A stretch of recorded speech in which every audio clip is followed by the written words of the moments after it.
Hello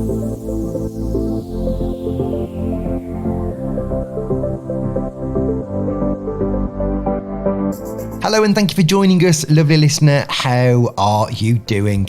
You're listening to My Surrogacy Journey, the podcast season 2, and we're taking you on a journey of education and surrogacy storytelling. I'm Michael, one of your hosts. And I'm Wes. Hello, thank you for downloading us again. It's good to be back with you. If you're new here, welcome along. Michael, let's hear about our sponsor. Of course. So, season 2 is sponsored by Herts Essex Fertility Centre. And they were established in 1989 and with an outstanding track record have created over a whopping 7,000 babies as a result of their care over the last 34 years. Herts Essex Fertility Centre is a leading surrogacy clinic and was awarded Surrogacy Fertility Clinic of the Year in 2018 and 2022. So me and Wes are your hosts today on the My Surrogacy Journey podcast. And this is an episode that I think is going to be really, really useful, Wes, don't you? I do, and I hope you're ready for this episode. It's a meaty one. So we're talking all about fresh versus frozen eggs, and we're going to be joined by the amazing David Ogutu and Debbie Evans from Herts Essex Fertility Centre. Now, when we're doing our consultations, and certainly when we began our fertility journey back in 2015, I remember the minefield that felt like fresh versus frozen eggs, and what is the done thing, or what was more successful, and what were the outcomes like. And Wes, just talk a little bit about some of the consultations that you do with people, and what are people's views when they stop talking to you about it? Well, I think it's all about understanding the impact of both of the options, and there's not a perfect option, and there's one that has more consequences than the other. So it's about understanding how you make those decisions. And I think if anything you get from the listening to the podcast today will be a better informed understanding of fresh versus frozen, and that hopefully will allow you to understand all of the components when making a decision around it. And again, there's no right decision. It's all about what is exactly right for you. Mm-hmm. And we are going to be talking about some of the ratio elements, and also if you're in a same-sex male relationship and you're splitting that cohort of eggs and what that looks like, and therefore what do your ratio or outcomes look like. That's going to be something that I think you're really going to enjoy listening to. I agree. It's all about what you need to consider. Yeah, absolutely. So let's get to it. Let's get our guests here. Hello, Debbie. Hello, David. Hello. How are we? Oh, good, thanks. Good, thank you. David, as you're closest sat next to me, tell everybody a little bit about you, please.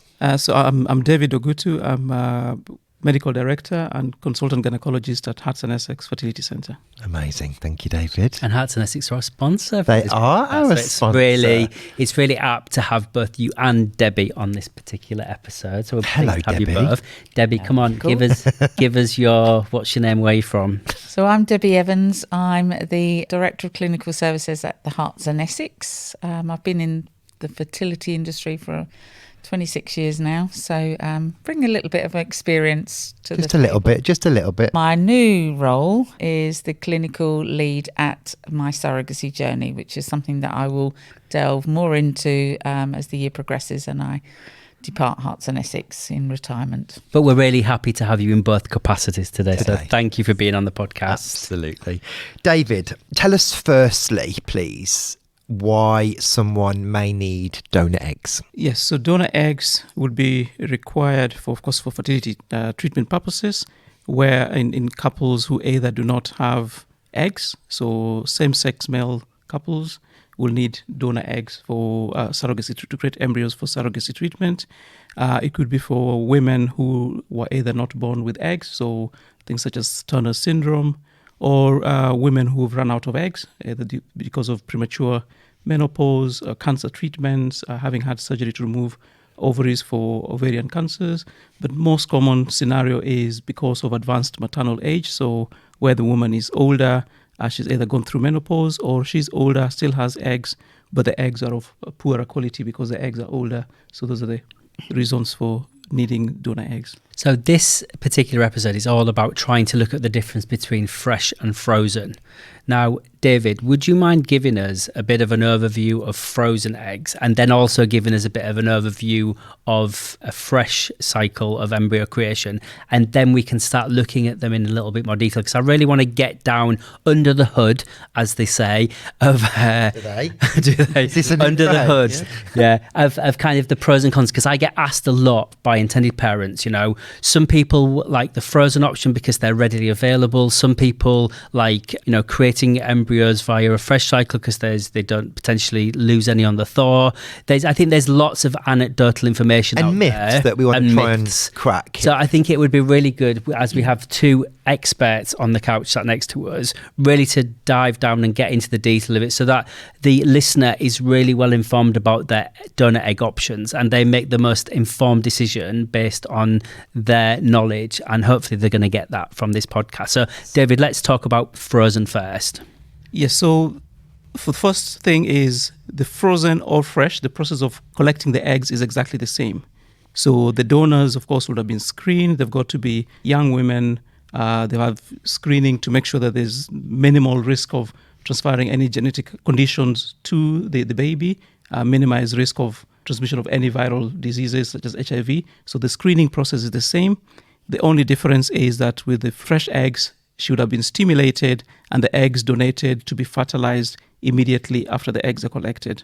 Now, up until about 15 years ago, the process of freezing eggs, if we had eggs, was done with a technology called slow freezing. And with slow freezing, there was significant risk of damage to the eggs. So the survival of these eggs was not as good as it is nowadays. Now, over the last 15, 20 years, the eggs are frozen through a process called vitrification. So this ensures minimal damage to the eggs, a much better survival. Over the years, many clinics around the world have used frozen eggs, not only as donor eggs, but also frozen eggs from women who've frozen their eggs for later use. And we've got the confidence that the success rates from these is equally as good as with fresh eggs.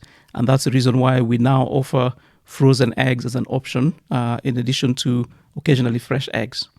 So with the frozen eggs, the donor will be stimulated, eggs will be collected. We don't expect all the eggs to be mature, but the vast majority of eggs are going to be mature, and it's only the mature eggs that are then frozen using a vitrification process. And once an egg recipient looking to use these eggs comes along, the eggs will be thawed, fertilized with either the partner's sperm or donor sperm as is required to then create embryos.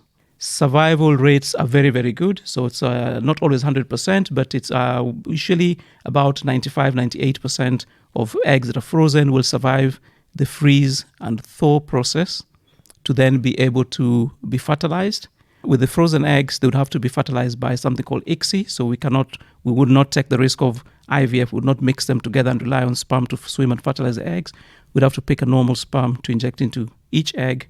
And the success rates in terms of the numbers that fertilize, the quality of embryos developed, and the pregnancy rates are the same as we saw with fresh eggs. In our practice at Herts Essex Fertility Centre, where we have been using frozen eggs from a frozen donor egg bank, our success rates are even better than we had with the fresh eggs. Wow. I've learned something already. I didn't realise that when you freeze then eggs to be frozen and people to purchase in that way, that they were mature eggs. I just thought all of that collection was then just frozen. I think that's a really important point for you, listener, to understand. That's the first important thing to consider. I used to think that frozen eggs were all varying qualities. Did you, Wes? No, I think as over the years and as kind of egg banks are becoming more and more popular because of the vitrification process and becoming more widely used, that the success rate is more productive. But one of the things that I was hearing from intended parents was that they were, say, buying 6 or 10, and then when they were going through the thaw, they weren't getting that whole number. And I think it's really important to be clear about is that there's a potential that you will lose some of those eggs in the thaw process.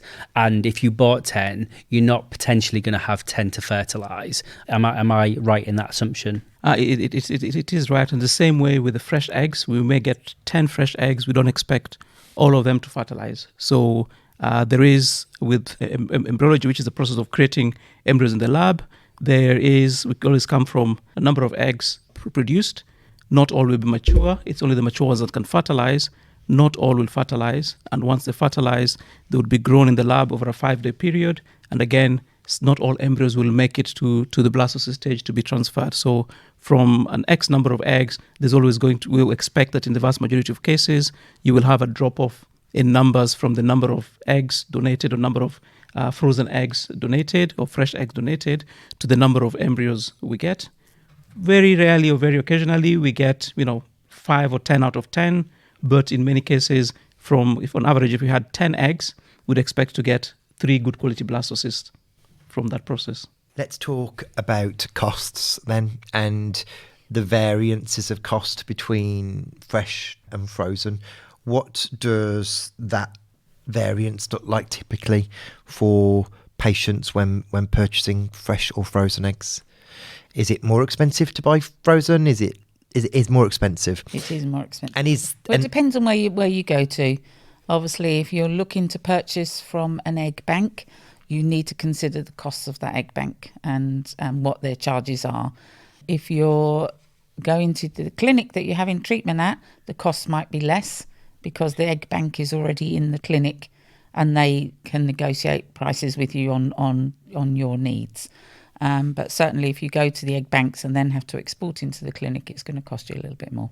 And do the clinics allow export in from egg banks? Within the UK? Yeah. Yes. If someone went to a London clinic that had a bank, would you allow them to import those eggs into the clinic? So the HFEA has no jurisdiction in the UK about moving gametes across clinics in the UK from licensed centre to licensed centre and from an egg bank to a licensed centre. Because essentially, where you're buying your eggs from, they may not have an established surrogacy program. If you are using donor eggs for surrogacy, then you want to make sure that you are able to move those eggs to a centre where they have an established, or wherever you want to. Within the UK, yeah. Just to mention another thing, you asked about the cost, but in our clinic at Herts Essex Fertility Centre, the cost of donor eggs, whether fresh or frozen, is the same. We don't charge extra for frozen eggs.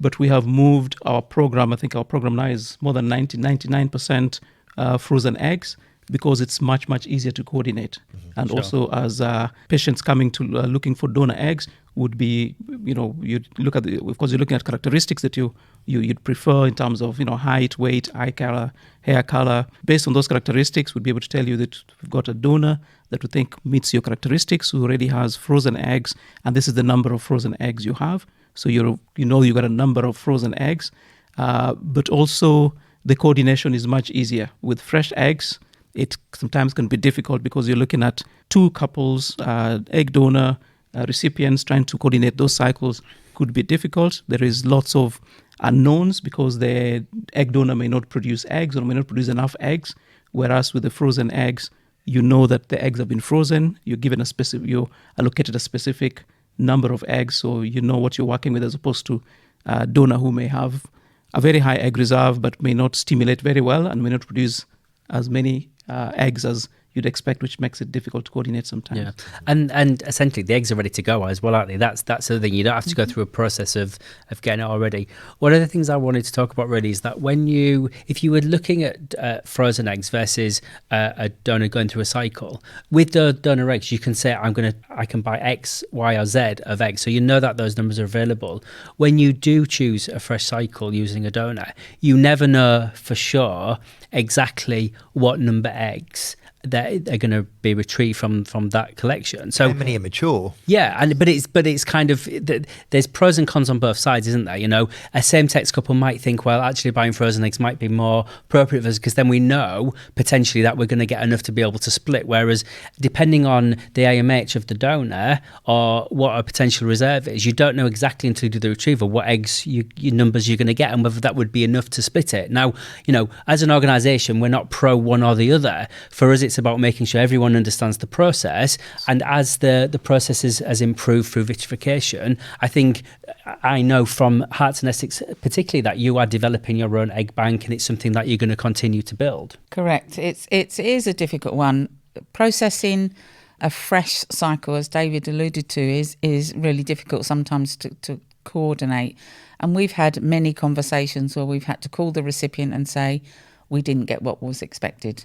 And it can look fantastic on paper. Your donor's got an amazing AMH. They've got a good antral follicle count, so their ovaries are full of nice stock of follicles. And it looks great on the scan. And you get to egg collection, and those 15 follicles that you've measured correctly produce 3 eggs. And therefore, you're making those very difficult conversations. We have seen that happen. And we used to see it happen, which is why we made the conscious decision to create an egg bank so that we can have better statistics for our patients going forwards, for our recipients and intended parents, to make sure that they know what they're getting on that day. Yeah. And getting a result like that, where you're expecting, high teens from a retrieval, but actually get 2 or 3 or 0. It's devastating. That's devastating news, isn't it? And especially if you're splitting the cycle for 2 men to fertilise, that's then, you've potentially got an issue of, do we go again? Do we choose another donor? Does only one of us fertilise and then we do another cycle? You've then got all of the additional stresses that come with... And cost. And cost. We've got better choices now, and because of the introduction of vitrification and the introduction of more egg banks and more choice, better quality choice, we have intended parents and recipients do have options. Going back even only 10 years ago, when there was little choice, it was egg sharing predominantly, and they were in fresh cycles, and so a donor would hopefully be able to produce enough eggs to support both herself having treatment and the recipient.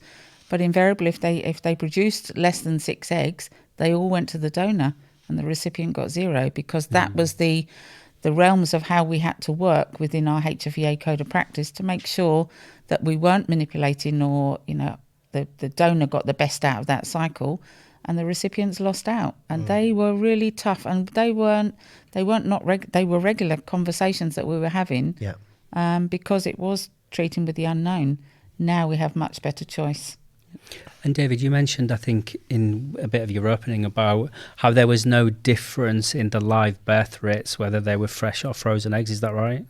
Yes, so the studies all around the world now show there's no difference in success rates in terms of live birth rates between fresh eggs, whether used in donation or the patient using their own eggs versus frozen eggs. In our experience with our frozen egg bank now, our success rates in terms of ongoing clinical pregnancy rates are much better than what we had with the fresh cycles. I don't think it's because the eggs are frozen, but I think it's because with the fresh cycles, there was many scenarios where the IVF is a numbers game. The more eggs you've got, the higher the probability there's a baby in there. So with a frozen cycle, if a donor does not produce enough eggs, then those eggs always don't get used, or she may stimulate again. And if we produce more eggs from that, you get a bigger batch of eggs from 2 cycles. Whereas with the frozen cycles, we almost always went with what was available in that cycle, because the whole, the recipients as well as the donor are committed to go with the cycle. So where a donor produces very few eggs, say only 3 eggs available, then almost always those eggs will not be donated because they're not enough to donate.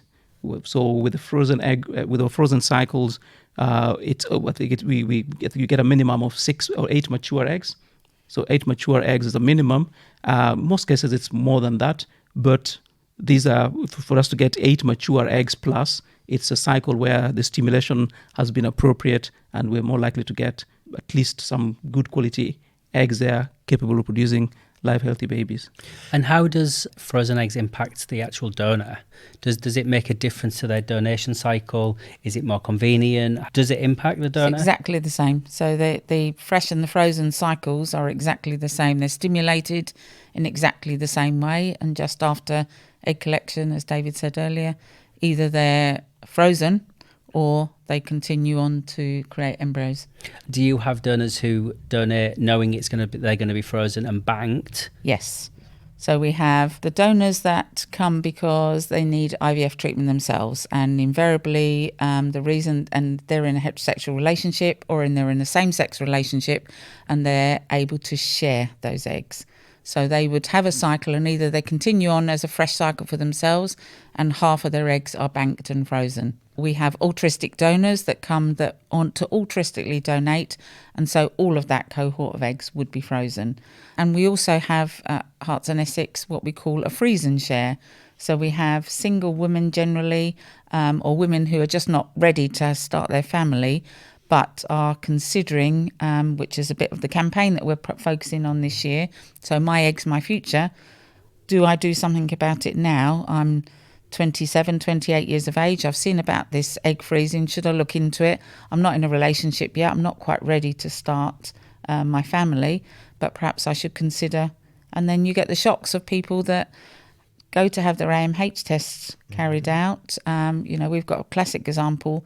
She was a girl that worked with us, and she just had a feeling her periods were a bit erratic, and she just asked, could she have her AMH tested? It was extremely low. She was 19. And so we supported her and helped her. She's had 3 cycles, David? Yes. 3 cycles of egg freezing to protect her future. And when we did her AMH, 18 months later, it had significantly dropped. Wow. So the chances of her, even into her mid-20s or late 20s, achieving a pregnancy using her own eggs were really low. And so that was a great move for her. I mean, I know that they're probably the rarest, but women are educated now. They understand that there is a chance that they can freeze their eggs for their future. And that's what we want to focus on, to give them options. Yes.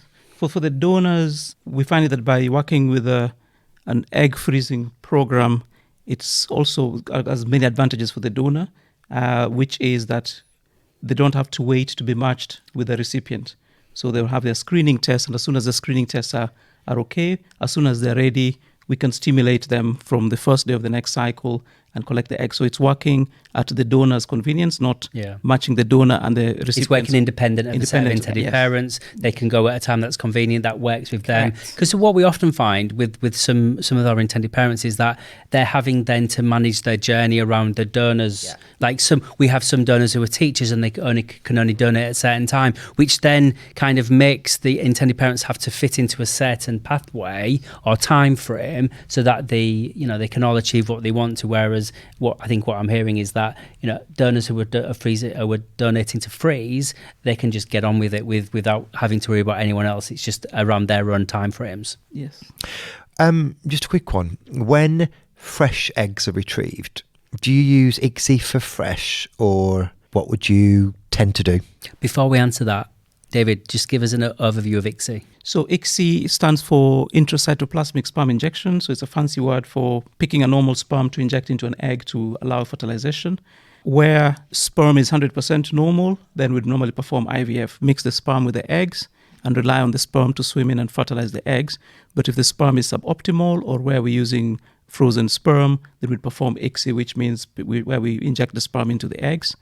With frozen eggs, we'd always use ICSI because we don't have the confidence that the fertilization rates with the eggs having been thawed would be the same as with fresh eggs. So studies have not been done to confirm that. So frozen eggs have traditionally been fertilized by ICSI.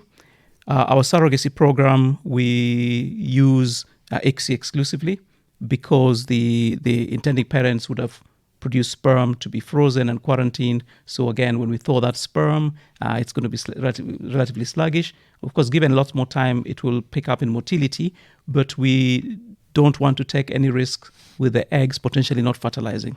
So to ensure that each egg that's got a baby's name on it gets to fertilize, we'll be picking one normal sperm to inject into each egg to optimize fertilization and significantly minimize that small risk of failure to fertilize.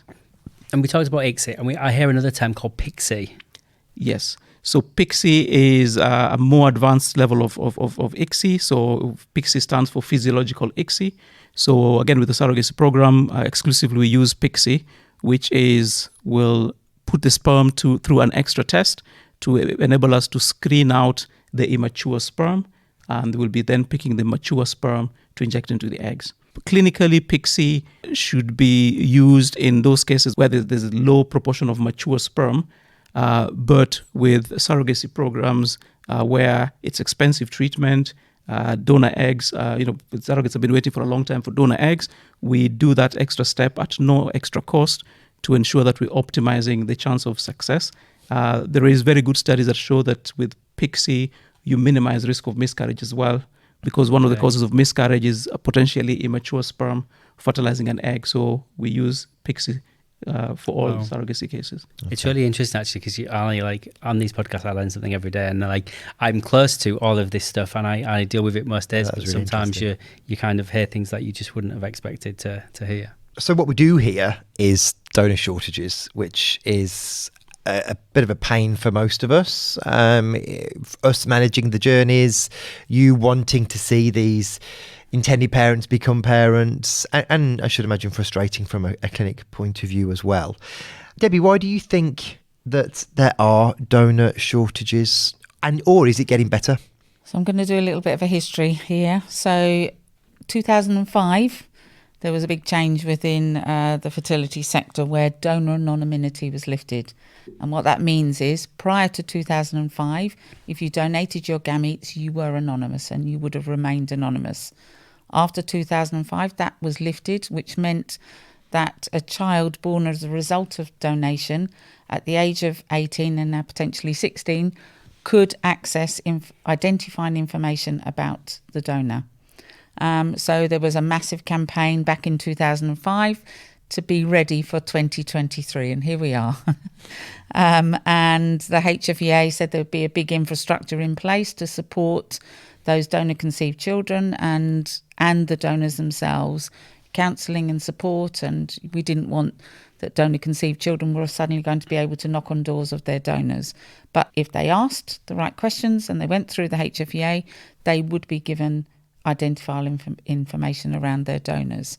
So that had a massive impact on donors, both eggs and sperm, who just said, well, we don't want to do that. We don't want to be identifiable.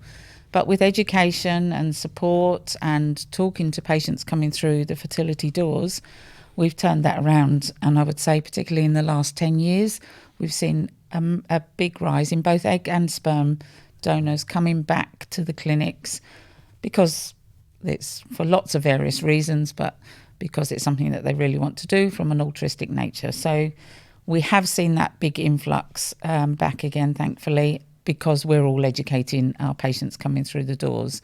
Donation is an incredible thing to be able to do, whether it's a sperm or an egg. And generally, as we've seen the difference in our family making particularly over the last 10 to 15 years, as a same-sex male couple, I'm sure that you would have thought about, okay, we've received an egg, I'm going to give my sperm. Mm-hmm. And we've seen the same with same-sex female couples who receive donor sperm, and they willingly think, okay, well, I'll give my egg. So we've seen a big change in family structures, which has supported the rise again in donation, both egg and sperm. Thank you. That's an interesting little history lesson on the HFEA. David, are there any donor characteristics that are in short supply? Ethnicity, any type, is there a particular group of donors which we need to do more to try and attract those types of donors? Yes, so there's a higher proportion of Caucasian egg donors based on the demographics of the country than for ethnic minorities. So there's certain ethnic minority groups where we don't see that many donors coming through, especially Asian, Afro-Caribbean, Arab donors. We don't have that many of those, but it's changing. With better education, better awareness, we're seeing more donors from ethnic minorities coming to donate. But one of the advantages we've seen from the frozen egg bank process is, in the past, donors would come to us, and for example, if we got a Chinese donor and we did not have a Chinese recipient to match them for a fresh cycle, that donor may not have donated. But with the frozen egg donation program, where any donor would come in, whatever the characteristics, we don't have to be able to match them with a recipient immediately. We will collect the eggs to be donated and freeze them. And it may be a year or 5 years later down the line, someone from a rare ethnic minority group may come looking for such donated eggs, and we'll have them available. So that's one of the advantages we've had with the frozen egg donation program is, again, we can bank from those rare minority groups when they come through, and a recipient, when they're available, will be able to have access to that. So if someone in a minority group can't find a donor or a frozen eggs in the UK, could they find a donor frozen eggs outside of the UK and bring those eggs into the UK? Some certain jurisdictions, so within the European Union, there are HFEA arrangements, and basically we need to apply for certain licenses to confirm that the standards and the laws under which those eggs were donated are the same as the UK and are acceptable with the UK. So we do move eggs, sperm from the US, Australia, New Zealand, for most of Europe, parts of the world that do not have, a legal framework for fertility treatments or monitoring program. It becomes difficult. But of course, we have to apply for an HFEA license for each of those scenarios. So it's not as straightforward as getting them in a shipper and moving them over. You have to apply for a license to have the donation here. Some patients would have a donor who lives in a different part, another part of the country, who, if they're able to get a visa to come into the country to have the treatment and donate the eggs here, then that's a possibility. So the vast majority of cases for the ethnic minority groups is they would either travel overseas and create embryos there, or if they've got someone who is able to get a visa to come into the country, donate for them. In terms of getting donor eggs elsewhere and bring it to the country, it is possible, but you have to apply for a specific HFEA license, and they've got to do quite a bit of background work to confirm that the jurisdiction, the country they're having the eggs collected from and donated from would meet the HFEA very high standards to accept those eggs to be imported into the country. And it's all about, whether there's commercial egg donation and whether compensation, donor Yes. compensation, whether that exceeds the UK compensation limits and all of these things. So what we're hearing is it's possible, it's complex, but you have to kind of work through the HFEA to get an exception. Yes. Correct, yeah. So, Debbie, we spoke earlier about Herts Essex new campaign, My Eggs, My Future. Tell us a little bit more. So we've been really conscious this year, right from when we had our senior management meeting back at the beginning of the year. We knew that we wanted to drive a focus onto freezing eggs, and how are we going to do this, and who are we going to attract to do this. I spoke earlier about a very young member of our team that needed to freeze her eggs, and it really heightened, oh my goodness, we really do need to get this information out there. Are there lots of young women that really have got declining AMHs that have no idea that that's even happening? So we have created, we're in the process, it should be ready to go in the next couple of weeks, a landing page from our website. We've called it My Eggs, My Future, and it's a focus on, have you thought about your fertility? Have you thought about, do you want to create a family? Is it now or is it in the future? There are options for you, and lots of information around what AMH is, what does it mean, how do I get that tested, is there any other tests that I need to do, can I get a scan, can I have somebody really look at this, and how long can I freeze my eggs for? So that really changed a couple of years ago when we used to only have a limit of 10 years.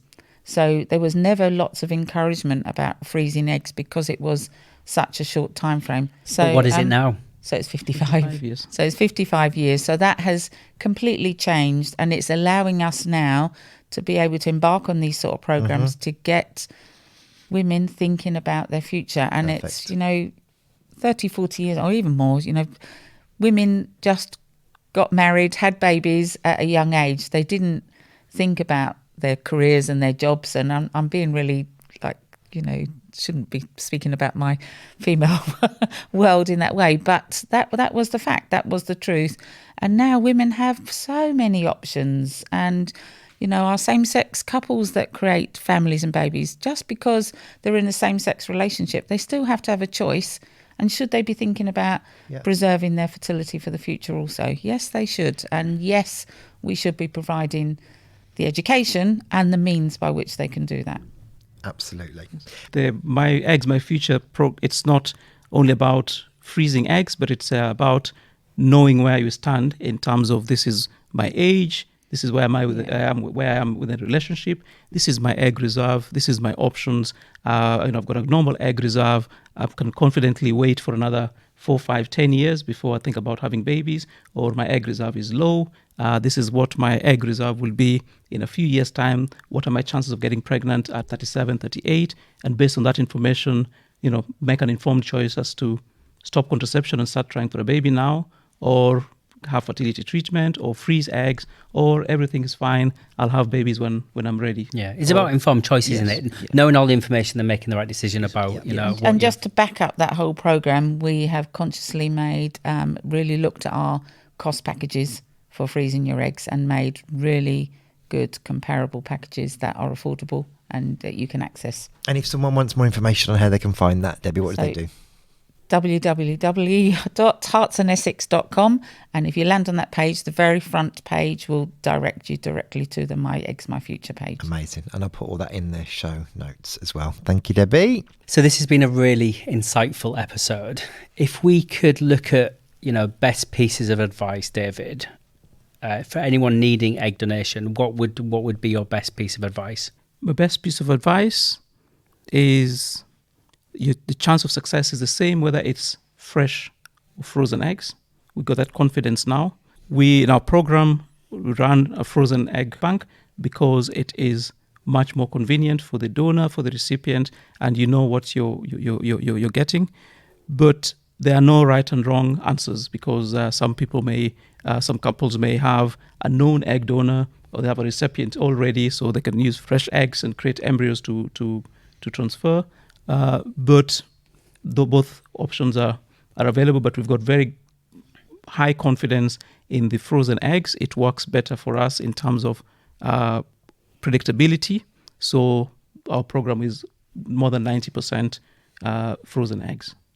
And Debbie, what about you? What would be your best piece of advice to the listener?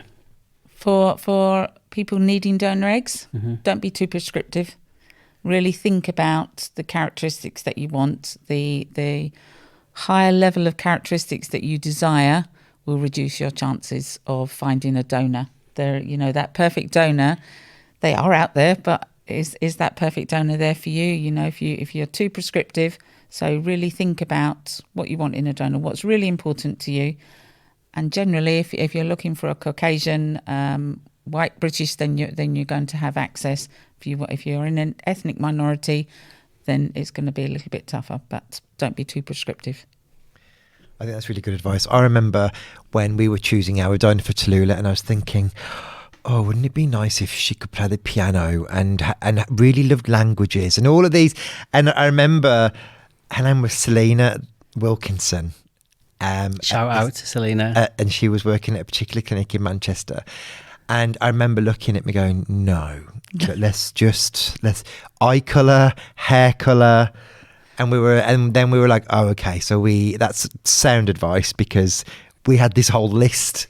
Yeah, and look, I get some IPs who have this list as long as your arm of and that's fine to have a list because if that's what they want, that's fine. But just understand that the longer you list, the longer you're probably going to wait. And is your list actually, are you ever going to find a donor with all of those characteristics? And I say to a lot of people, look, the perfect donor doesn't exist, but the ideal donor for you does.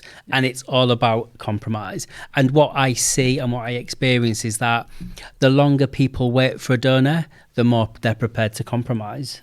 And that's okay, you've got to get there yourselves. You've got to be able to make a decision that you're going to relax your criteria because you're sick of waiting, and that's okay too. But with a frozen option, you probably don't have to wait.